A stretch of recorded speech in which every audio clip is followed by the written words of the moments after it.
Greetings, savvy investors, and welcome back to my vlog. I'm Melinda Akindele, and today we're about to uncover a treasure trove many overlook, unlocking the potential of idle assets. So stay tuned. This might just be the financial boost you've been searching for. Ever wonder if your dormant possession could be working hard for you? Spoiler alert, they probably can. Let's talk about the untapped potential of idle assets hiding in plain sight. It could be that dusty guitar in the corner or a spare bedroom in your house. We all have unused assets, and today we'll explore turning them into gold. From decluttering your space or boosting your bank balance, the possibilities are endless. But here's the kicker. It's not just about selling.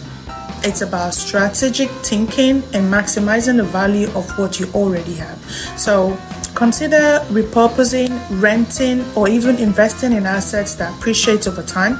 It's like turning clutter into a financial masterpiece. Now, here is your chance to take action.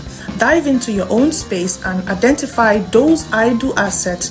Share your insights in the comments below, and let's spark a conversation about unlocking hidden financial potential. If you're enjoying this channel, you're enjoying this financial freedom, don't forget to hit that like button and subscribe, and let's keep the financial adventure rolling. Until next time, asset enthusiasts, remember, your idle items could be the key to your financial breakthrough, so keep unlocking those hidden treasures.